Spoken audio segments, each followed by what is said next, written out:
Assalamualaikum warahmatullahi wabarakatuh. Alhamdulillahirabbil alamin. Wassalatu wassalamu ala sayyidina Muhammadin wa ala alihi wa sahbihi ajma'in. Amma ba'du. Dina danget ayeuna hayu urang ngalajengkeun deui hanca deresan kitab Akhlaqul Banin juz kahiji bab ka-12. Bismillahirrahmanirrahim. Qala al-muallifu rahimahullahu taala wa nafa'ana bi ulumihi fidaraini amin ya Allah ya rabbal alamin. Adabul waladi ari ieu eta adab budak lalaki ma'a ummihi sarta ibuna walad.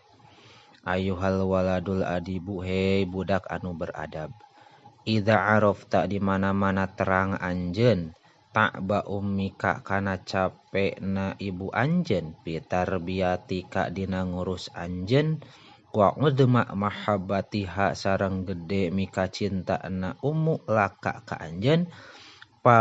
pabima za mangka kalawan perkara naon tajziha ngabalas anjeun ka ummi.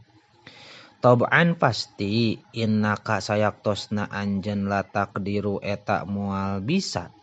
antajzi'a kana yen ngabalas anjeun ummaka ka ibu anjeun wa ma alaika sareng henteu ka anjeun illa anta amala kecuali yen migawe anjeun bihadihil adabi kana ieu pirang-pirang adab. Antam tasila kuyen turut anjeun awamiroha kana pirang-pirang parentah ummu ma'al mahabbati sarta cinta wal ihtirami sareng mika hormat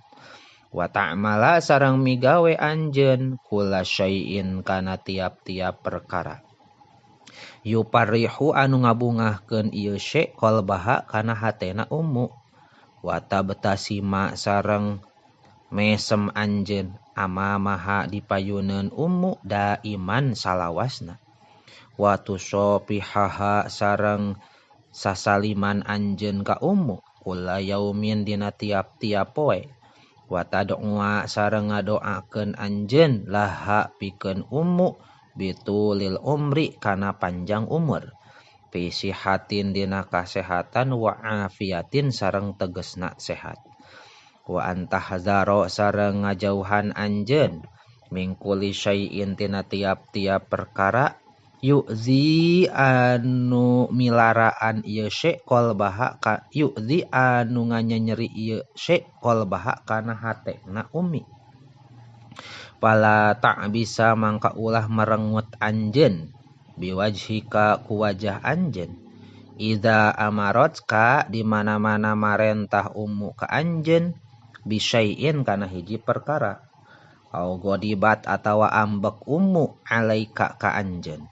wala takziba sareng ulah bohong anjeun alaiha ka ummu au tashtimaha atawa nyarekan anjeun ka ummu au tatakallama atawa nyarios anjeun amamaha dipayuneun ummu bikalamin qabihin ku cariosan anu goreng au tangzuro atawa ningali anjeun ilaiha ka ummu bi ainin haddatin ku soca anu molotot wala tarfa'a sareng ulah narikeun anjeun sautaka kana suara anjeun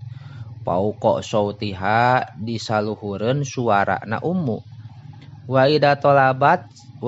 tolabta sareng di mana-mana menta anjeun min ummika ti ibu anjeun syai'an kana hiji perkara fala tatlubhu mangka ulah menta anjeun ka na syai' ama madhaifi dipayuneun tamu wa ida manaat ka sareng di mana-mana ngalarang ummu ka anjeun faskut mangka kudu repeh anjeun wala tagdob sareng ulah ambek anjeun au tabki atawa ceurik anjeun au tuhamhim atawa ngarengek anjeun alaiha ka ummu sakitu heula wallahu a'lam bissawab.